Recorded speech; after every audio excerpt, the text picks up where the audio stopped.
देश भर में यूजीसी के नए नियमों को लेकर मचा बवाल अब सीधे सुप्रीम कोर्ट तक पहुंच गया है। लगातार हो रहे विरोध प्रदर्शनों और याचिकाओं के बीच आज कोर्ट ने इस मामले में बड़ा फैसला सुनाया है।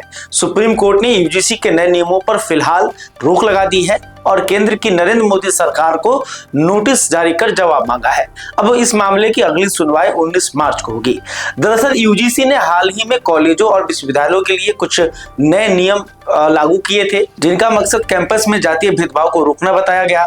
लेकिन जैसे ही ये नियम सामने आए, खासकर सवर्ण समाज और कई शिक्षाविदों ने इसका कड़ा विरोध शुरू कर दिया। उनका कहना था कि ये नियम भेदभाव खत्म करने के बजाय समाज को और ज्यादा वर्गों में बांट सकते हैं। इसी के खिलाफ कई याचिकाएं सुप्रीम कोर्ट में दाखिल की गई।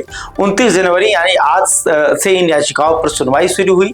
याचिकाकर्ताओं की तरफ से वकील ने दलील दी कि संविधान सभी नागरिकों को समान अधिकार देता है, लेकिन यूजीसी के नए नियम इस भावना के खिलाफ जाते हैं। उन्होंने कहा कि नियमों में खासतौर पर ओबीसी, एससी और एसटी का ही जिक्र किया गया है, जिससे ऐसा संदेश जाता है कि भेदभाव सिर्फ इन्हीं वर्गों के साथ होता है, जबकि हकीकत में भेदभाव किसी के भी साथ हो सकता है।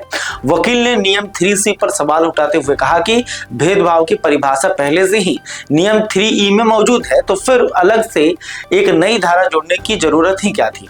उनका कहना था कि इससे समाज में अनावश्यक भ्रम और टकराव पैदा हो सकता है। सुनवाई के दौरान सुप्रीम कोर्ट ऑफ इंडिया के मुख्य न्यायाधीश सूर्यकांत ने भी अहम टिप्पणी की। उन्होंने कहा कि कोर्ट यह जांच कर रहा है कि क्या ये नए नियम संविधान के अनुच्छेद 14 यानी समानता के अधिकार के अनुरूप है या नहीं है।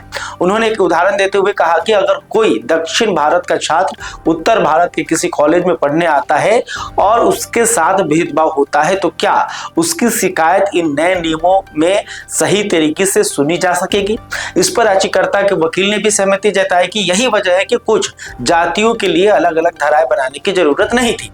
कोर्ट ने फिलहाल यूजीसी के नए नियमों पर रोक लगाते हुए साफ कहा कि अभी 2012 के पुराने नियम ही लागू रहेंगे।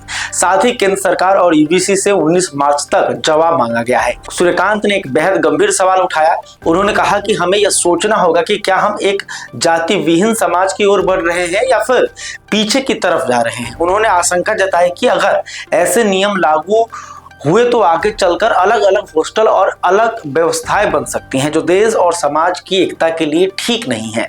जस्टिस बागची ने भी कहा कि नीतियां ऐसी होनी चाहिए जो समाज को जोड़े ना कि बांटे। यूजीसी के नए नियमों के तहत हर कॉलेज में इक्वल अपॉर्चुनिटी सेंटर बनाना अनिवार्य था, समता समिति और इक्वलिटी स्क्वाड का गठन करना था और नियमों के उल्लंघन पर कॉलेज की ग्रांट रोकने से लेकर मान्यता रद्द करने तक का प्रावधान था। यही वजह है कि विरोध इतना तेज हुआ कि अब सबकी नजर 19 मार्च की सुनवाई पर टिकी है। उसी दिन तय होगा कि ये नियम आगे चलकर बदलेंगे, टिकेंगे या पूरी तरह से वापस लिए जाएंगे। खैर, अभी तक आपने हमारे चैनल को सब्सक्राइब नहीं किया है तो तुरंत कर लें। यूजीसी के नए नियमों को लेकर आप क्या सोचते हैं, कमेंट करके बताइएगा। वीडियो फेसबुक पर देख रहे हैं तो हमारे पेज को भी फॉलो कर लें। बहुत बहुत धन्यवाद।